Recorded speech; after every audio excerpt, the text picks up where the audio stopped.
Welcome to the Exploring Awareness podcast. Join Dr. Frank Anderson and Lisa Berry in exploring new ways to live in this chaotic world and find peace and joy in the most unlikely places.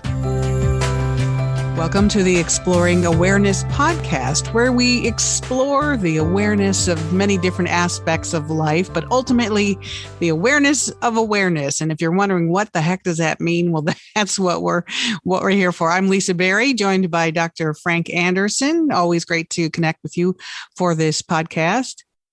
Hi, Lisa. What are we doing here today again? Exploring awareness. Exploring awareness. Exploring awareness. Yeah. I love exploring awareness. I know. It was your idea. Yeah, but I'm aware already. So what are you talking about? Exploring awareness.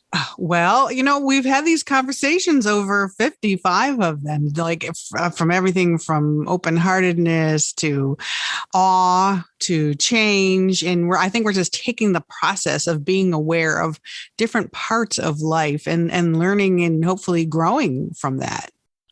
That's what I'm doing. What are you doing? Yeah, well, me too. I'm living in Miami now. And I am aware that it's a long summer down here. So interesting. It's nice and warm. I used to live in Michigan, and right now at nights, Michigan's getting down to the 50s, right? But down here in Miami, it stays in the 80s. I'm wearing my shorts and t-shirt. I'm having a great time. Well, so you're aware of that and are aware of the seasons. That's something we haven't talked about before.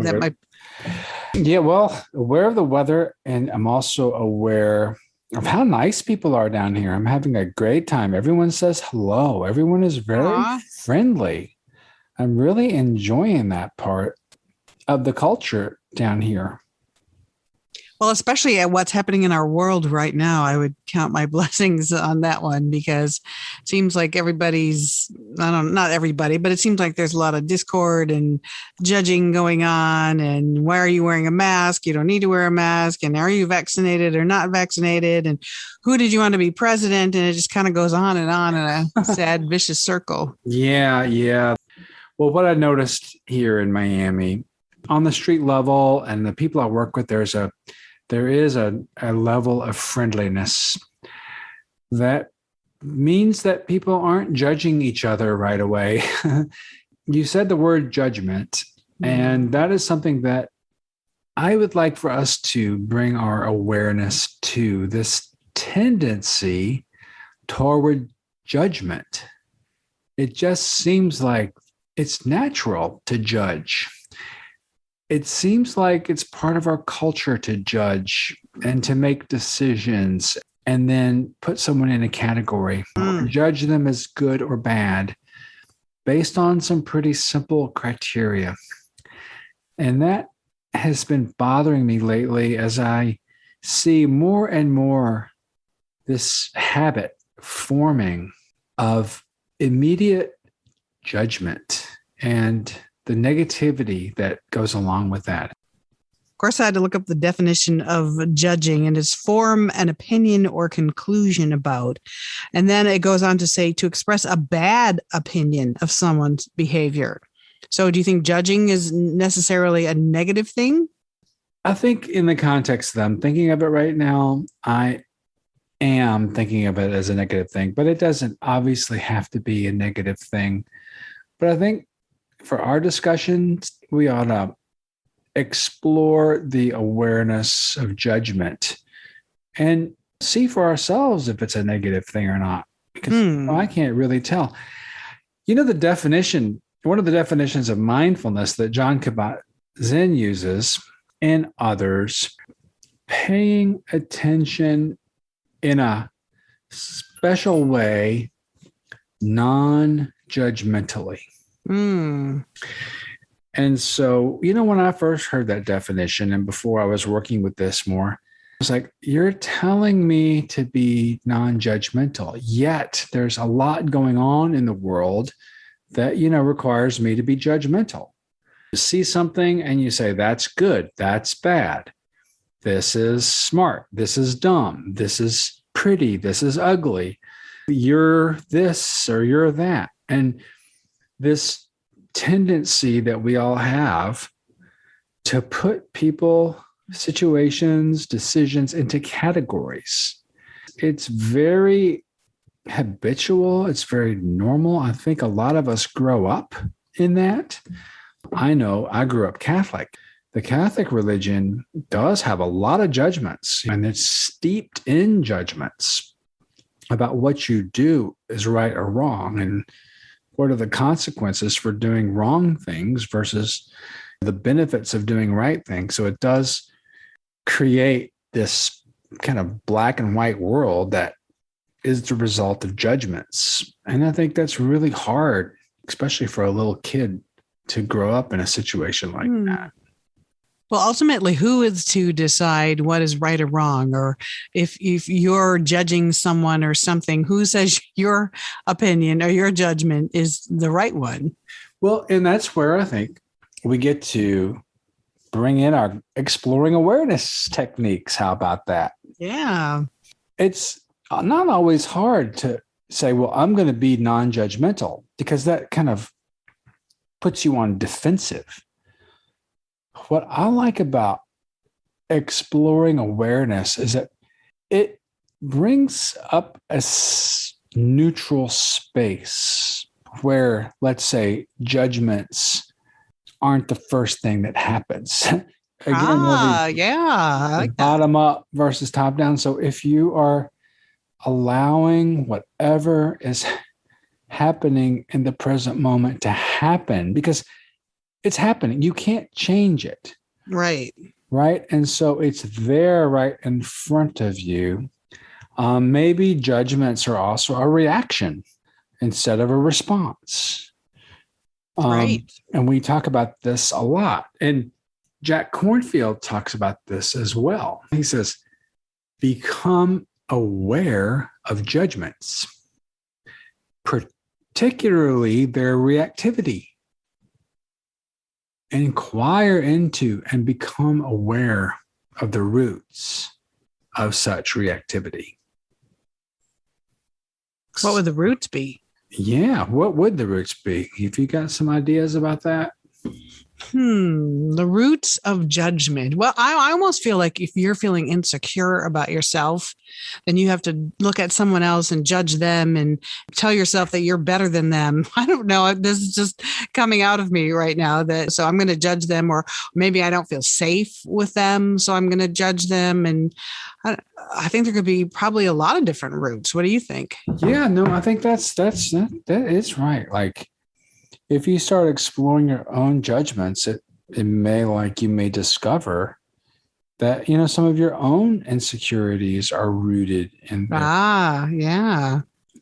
There also maybe some of your own fears are in there, or maybe perhaps you've been judged so much in your life that you just think that's just a normal thing to do.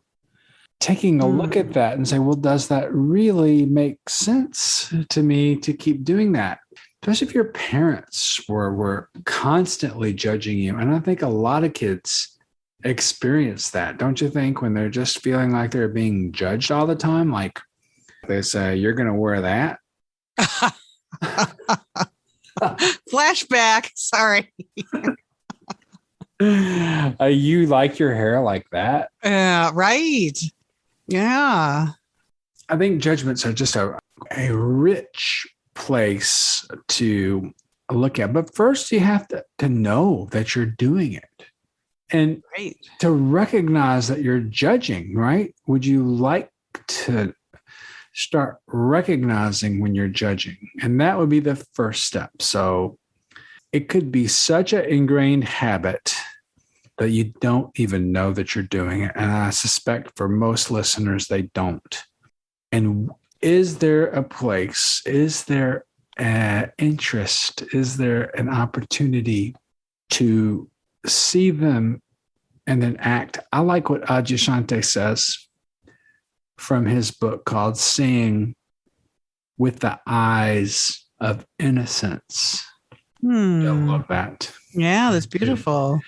He says, put all the judgments on hold as well as the beliefs of what's good or bad, what you should or shouldn't have, how right or wrong everybody is, or how good or bad the world is.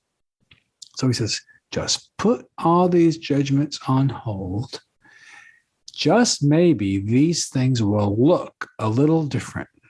Right, with politics and the global health pandemic that still continues, it does seem like everyone's lining up on sides and taking sides and judging each other. And so I'm asking, at what point in that process do you become aware, since we're talking about exploring awareness, at what point do you become aware, oh, I'm judging?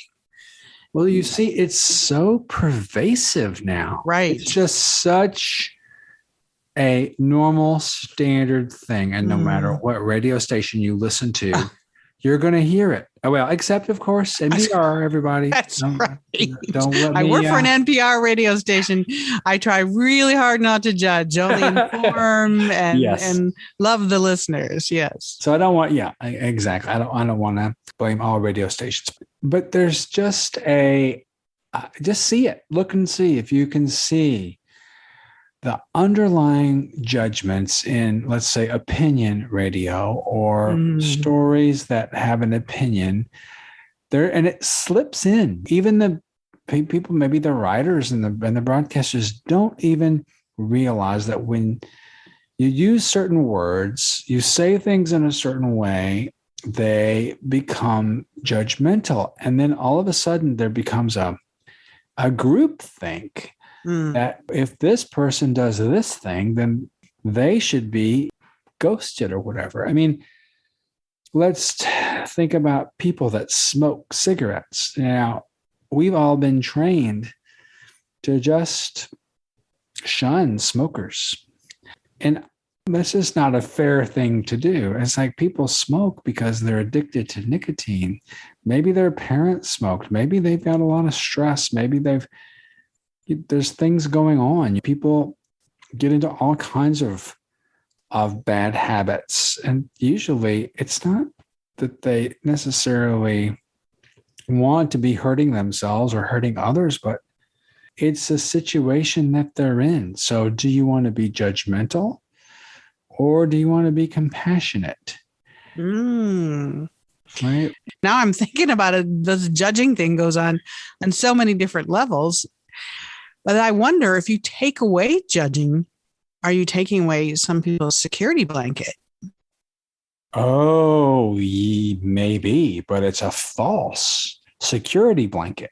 Who wants a false security blanket? False security blankets don't last. You don't need it. Seeing with the eyes of innocence. What are the eyes of innocence? The eyes of innocence are the same as the eyes that look from the awareness perspective and look in the present moment at things as they are. Instead of making a decision whether it's good or bad, it just is what it is. So now, it doesn't mean you have to accept it or like it.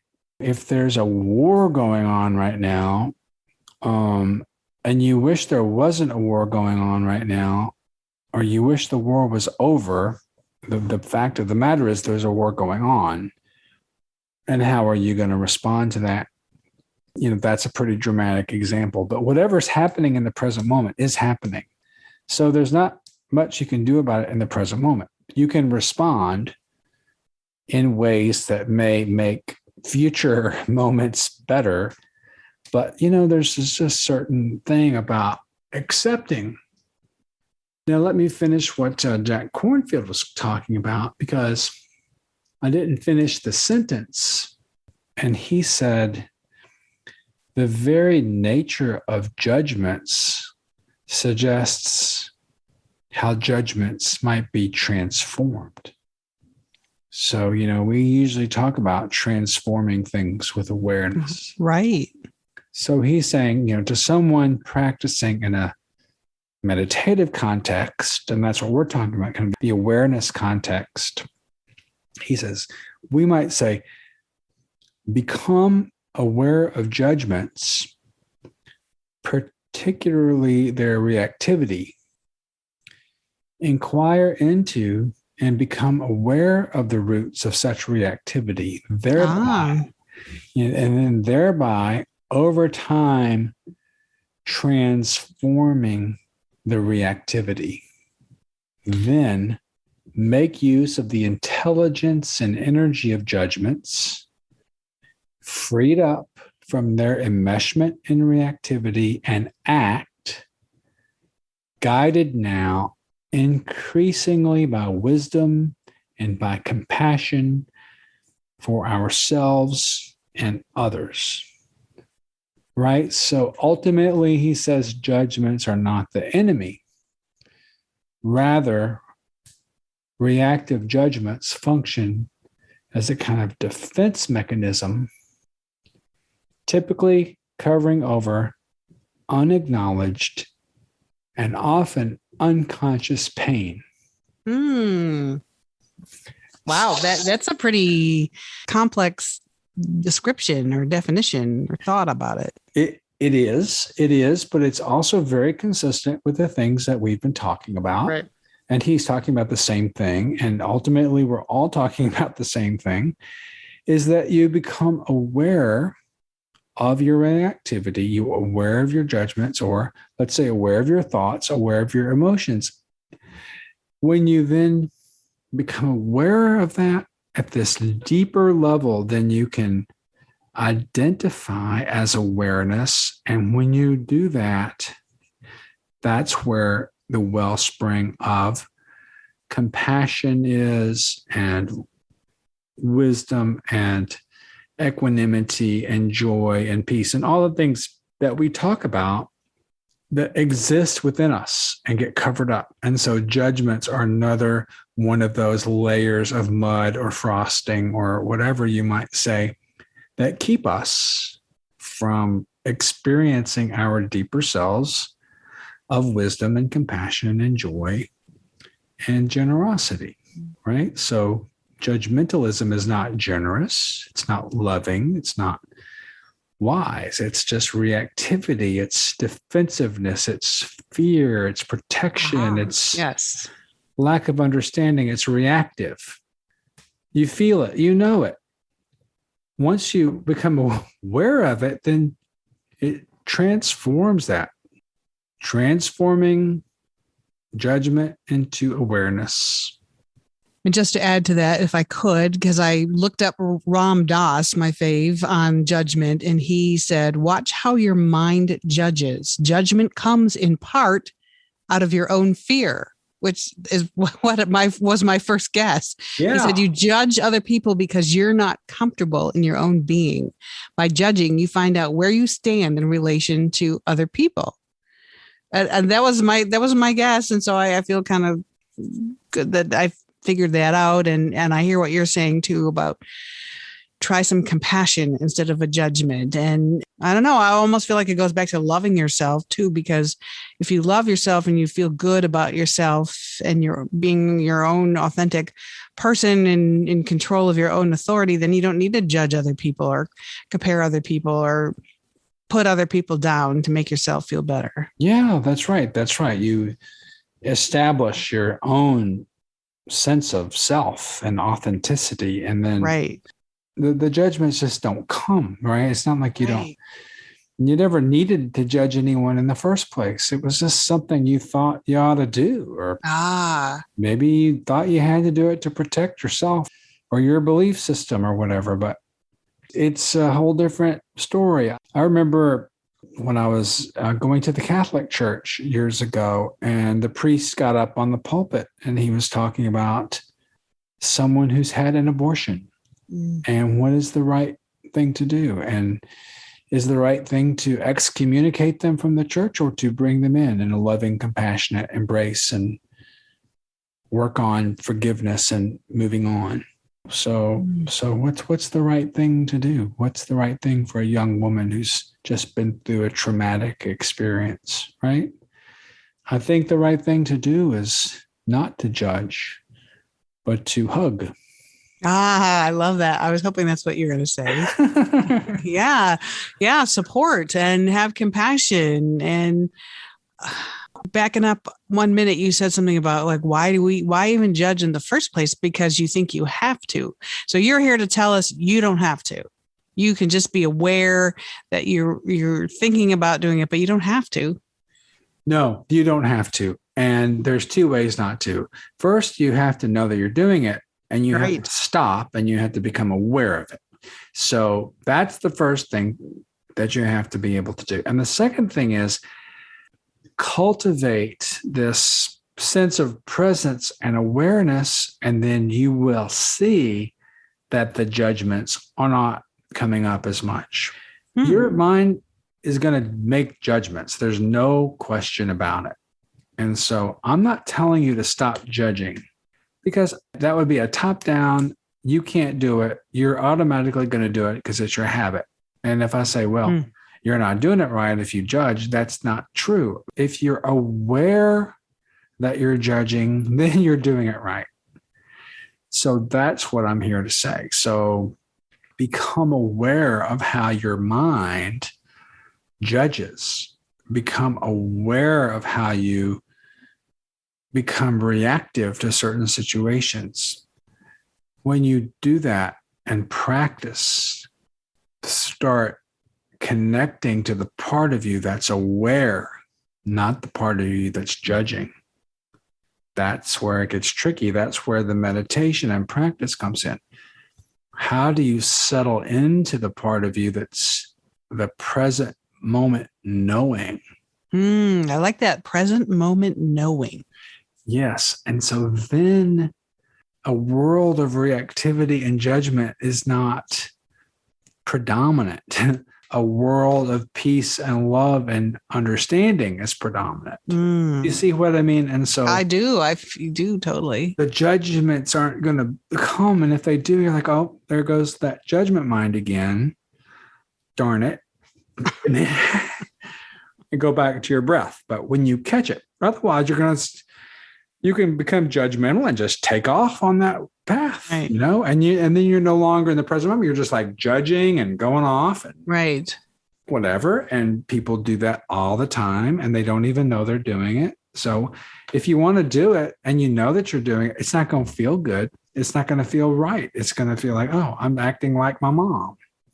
I want to ask a practical question. So you're having an experience and then at what point are you aware that you're judging? Do you stop yourself and catch yourself before you even start? Or do you start to have a thought like, well, that person is, and then, oh, no, that's me judging. I'm going to be aware that I'm judging and I'm not going to do it. Am I trying to define it too much? I'm just trying to think practically speaking. No, here's what happens. Okay. You get started with this kind of stuff and you have a day and you're like, that night, you're like, oh my God, I was so judgmental toward that person. So maybe it took you 8 hours to realize you were judgmental. Okay, so you meditate, you practice awareness. A week goes by, and then at lunchtime, you say, oh my God, I was so judgmental this morning. Right. So it took a little less time for you to notice that you were judgmental. It's like, wow, I'm thinking back on that. I was a really judgmental thing to say. And then, you practice a little more. And then next thing, wow, that meeting 1 hour ago, I was really judgmental. So you become aware of it. You know it. You have self-compassion. You're like, well, it's getting closer. And then, a couple of weeks later, you're at a meeting and you say something and you're like, oh, you think that was very judgmental. And then a couple of weeks later, you're at a meeting and you're sitting there and the judgmental thoughts are coming up and you don't say them, and you absorb it. And then instead of saying judgmental, you're like, well, have you considered this? And then it's not, you're not reacting anymore. You're responding.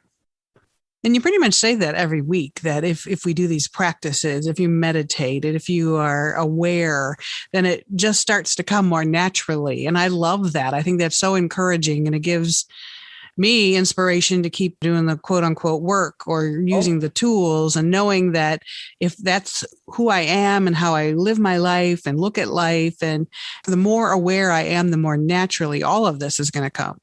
Well, so tell me your story. Has that been the case with you over the last? Oh my gosh, absolutely. Well, last episode when we talked about change, I talked about how, and for me, it was in the moment. I guess it wasn't, because someone proposed change to me, and then I had my usual reaction, not response. Like, I don't like it just because you're telling me I'm not going to do it. But then I was aware that was happening. So yeah, the awareness of everything of everything that we've talked about in these last 57 episodes, but having that awareness does make it come more naturally. But I love it every week when you say it, because it just reminds me, because I think I always look for the path or the tool, or I always have the question, how are you going to make that happen? Or what are the benefits? I'm always looking for something concrete. And you're always saying it's just going to come with time and practice. Right. It always, at least my experience, is it's like, wow, that was a really good day today. Or that was a really nice week. Or, that was a really crummy day, but it isn't what you think. No pun intended. Right. It isn't a cause and effect like we're used to. That's another thing we want. Okay, we're going to do this and we're going to get this effect. Right. Yeah. It doesn't work quite like that in this situation. And that's why I don't always like to use the word like mindfulness as a solution to your problem, because that's not really the case. But when we use these mindfulness techniques, then we open up to the part of us that is actually able to be mindfully aware. And in that situation, we open up to that deeper part of us that allows us to live a more peaceful life, and then to live a life with everyone else that is generous and loving and peaceful. It's not just about our own stress reduction. It's not just about our own ability to get through the day peacefully, but it is our contribution to living as a part of the human family, and right, to humanity, to the greater good of humanity. Yeah. And we can all experience a deeper experience of being human through this type of practice. This isn't the only one. I always say that, people connect to their core through all kinds of practices and religions and everything. Right. So I would never say this is the only way, but this is a good way for people who don't have other ways. Right. You don't have a way that's working for you. This is pretty easy, because there's no sign up, there's no checks, there's no beliefs. Right. It's just like being aware. And you can find communities also that kind of can incorporate this. But anyway, there's just such a great opportunity for peace and cooperation in the world. And if we all connected to this part of us that can be non-judgmental and can be compassionate and generous, then the world starts looking differently. And someone has a fear of a vaccine or a mask or whatever, then there's compassion for them instead of dismissal and judgment. And right. if someone would rather take a medicine than a shot, okay, let's go with it until we can come up with something else. These tight, judgmental, kind of reactive, reflexive, groupthink judgments just lead to a lot of suffering for a lot of people. And it doesn't have to be that way. It doesn't serve anything but people's own narrow-minded egos. For me, my takeaway is going to be compassion versus judgment.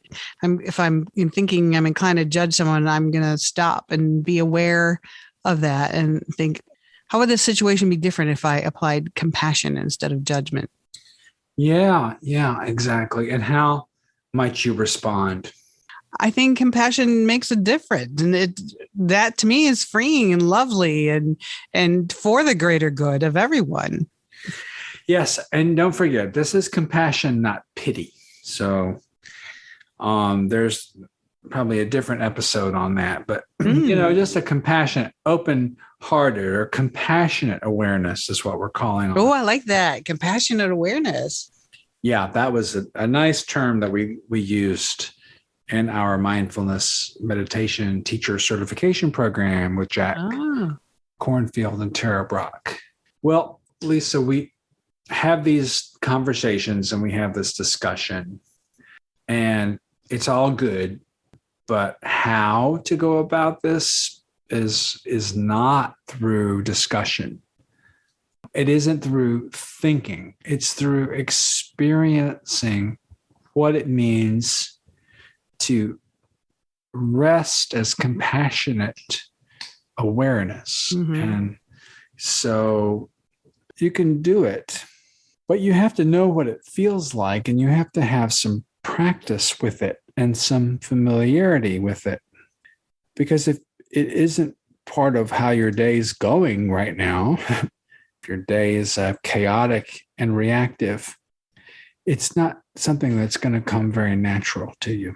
And so that's why we do these meditation sessions, so that you could get a feel for it, a taste for it in a situation that isn't chaotic and isn't challenging. So what if you were using some of your time to sit and practice awareness and then be ready for the next day or for later in the same day to be aware when judgments start to rise. And so to get into a feeling of awareness, now there may not be any judgments right here at the moment.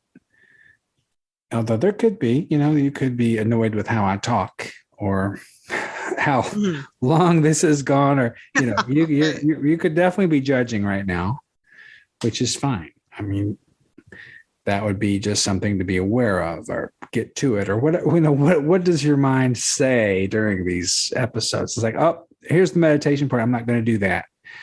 You could be aware of your mind, whatever your mind is doing, but being aware of judgments, it's going to come later. But what we can be aware of right now, number one, is your body sitting in a chair, right?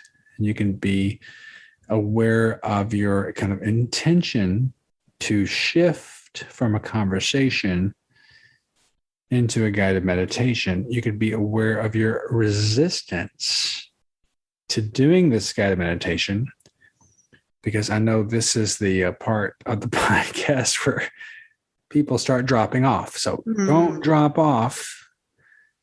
Become aware of your urge to turn this podcast off, and don't. Just stay present with us.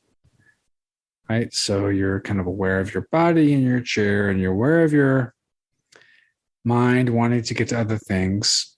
Okay, so now that you're aware of those things, let's be aware of the breathing, and just calm yourself down and just spend a minute with your breath.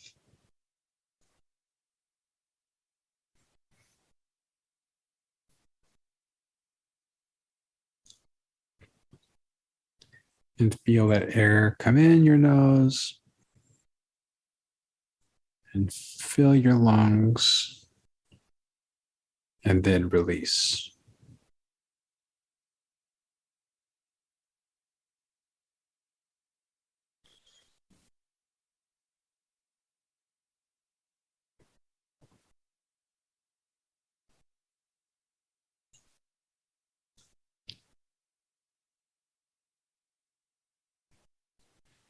So that's when you start to now become familiar with some of the state of the body and mind when awareness is now predominant. So you'll feel that. And of course, thoughts will come and just cover that up, right? You'll think you got this to do and that to do and this regret and that judgment. Just go back, feel the breath on your nose. Those popcorn thoughts are just that. And they're going to keep coming. But right now, we're just concentrating on the breath, connecting to the breath, being aware of breathing, being aware that you're aware of breathing.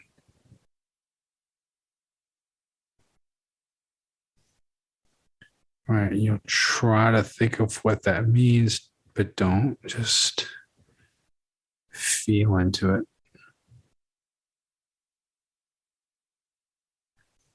And be aware of your body from toe to head.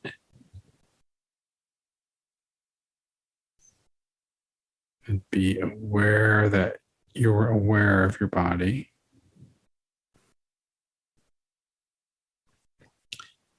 And don't try to figure it out. Just be.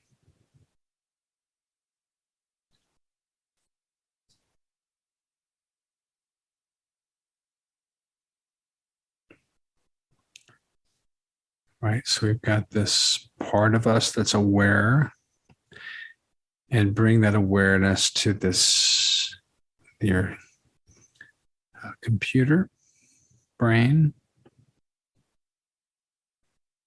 and from this perch outside of the brain, look in,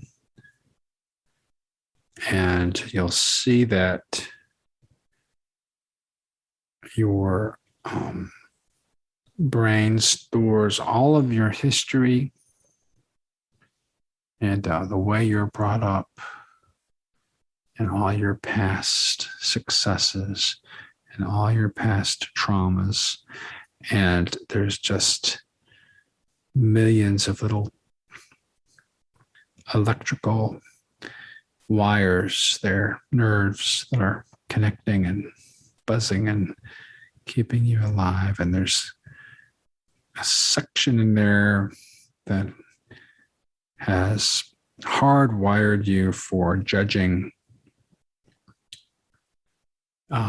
people for doing things or not doing things, or looking a certain way or having a certain characteristic or behavior. And you can really get those wires firing and really become righteous and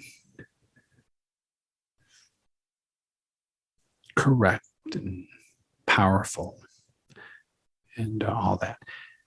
Now, think of some situations where you do that. So you've sunk into the network of wires and you're just playing with these intense judgments. Now bring this light of awareness to that. The same awareness of breathing and the body. And then look down on those wires that are all sparked. Right. And so now they're just wires that are sparked and you're aware of it. And what do those wires look like?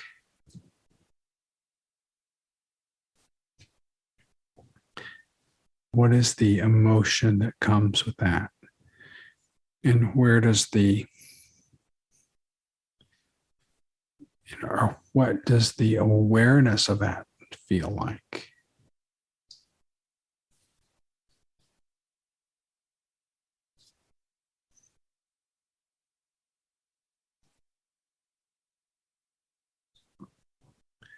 Right, and so imagine a situation that you may encounter tomorrow.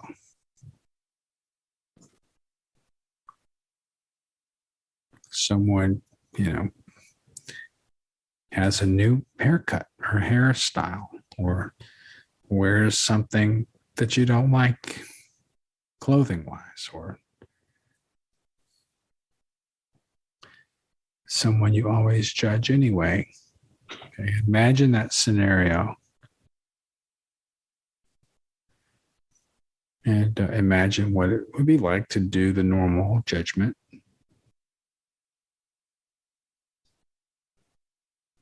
Right? Be aware that you're doing it.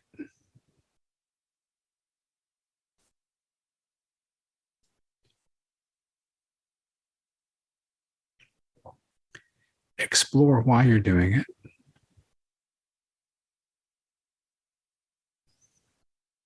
Why do I judge that person?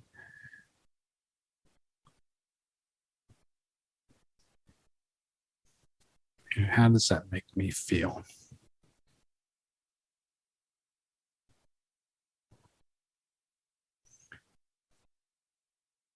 What does that serve?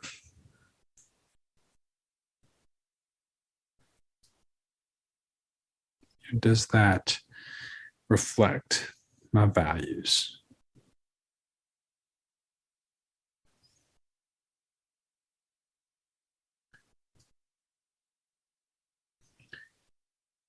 And so now to stop that kind of experience, and now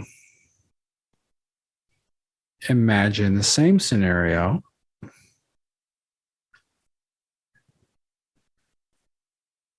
and imagine maybe the same thoughts of judgment, and then imagine what it would be if you were aware that you were judging.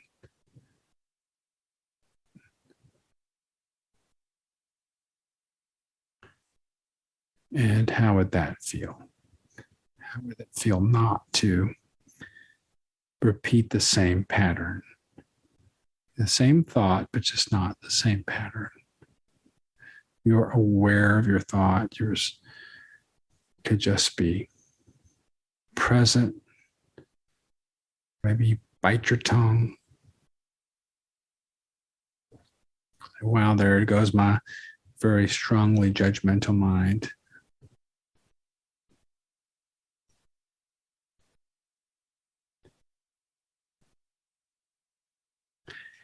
And then imagine a third scenario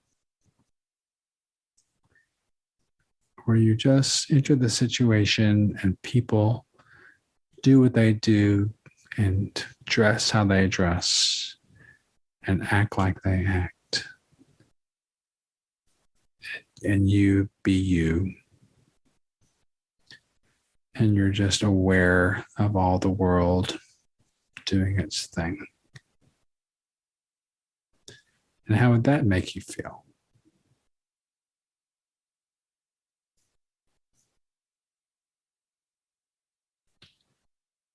Someone does something that you didn't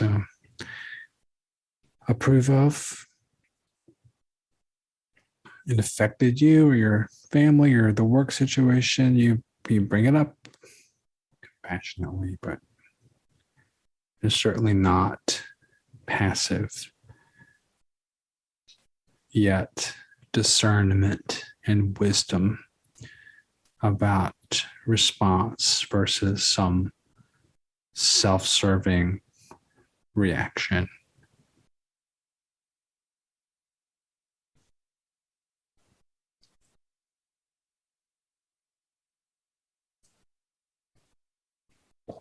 So you're breathing again, being aware of the breath, aware of the body, aware of thoughts, aware of emotions, and then transforming all of this into just present, knowing, compassionate awareness, resting there, with a sense of joy and this generous spirit that just came from this acceptance and this kind of joy of being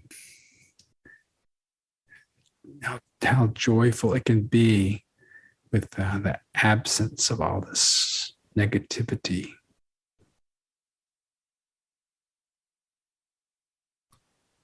Yeah, just take a rest there and move around in that space. And get to know it. Get to know it through your meditation and your yoga and your painting and your walks.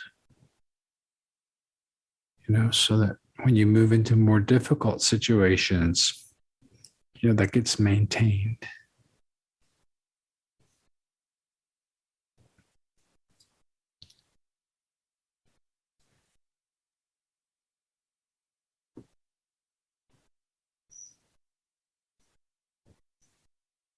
And so you feel it, you don't think it.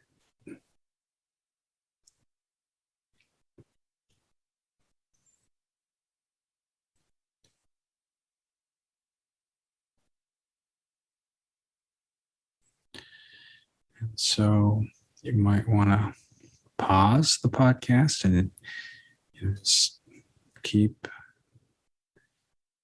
with the awareness. If not, you could take a few breaths and open your eyes and take a look around.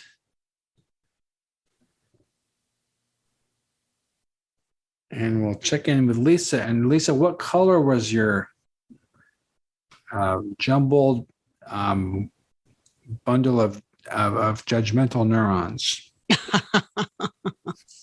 I don't know if I gave it a color. No. What did it look like? Green? No. Green and black and kind of with a design. What color was yours? No, mine was like a red, yellow, fiery kind of thing. Ooh, you're judgy. Yeah.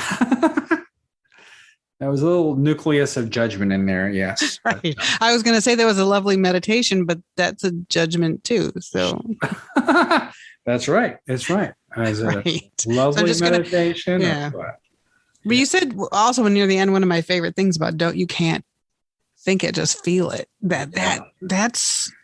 That's so huge to look at lots of different things in life and process with your heart, not your head. And you can allow that, Yeah, right. Allow that. Again, definitely. Not one of those things we're used to doing. Right. And it doesn't mean you don't think and have an analytical brain, but it's an extra. It's another aspect of being human. Right. Be able to feel into those things. Yeah. Yeah.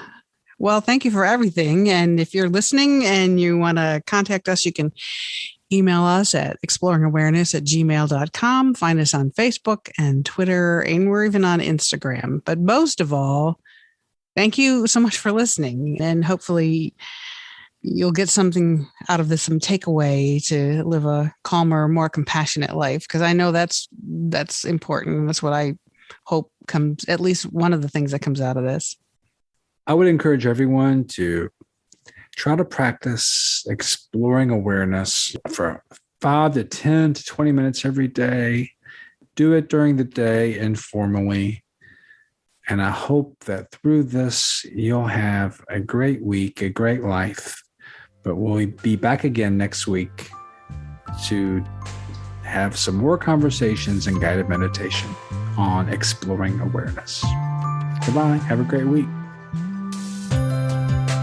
This podcast is not an attempt to practice medicine or provide specific medical advice, nor does use of this information establish a physician-patient relationship. Listening to this podcast does not replace medical consultation with a qualified health or medical professional to meet the health and medical needs of you or others. If you are having problems, please see your primary care provider or your local mental health professional.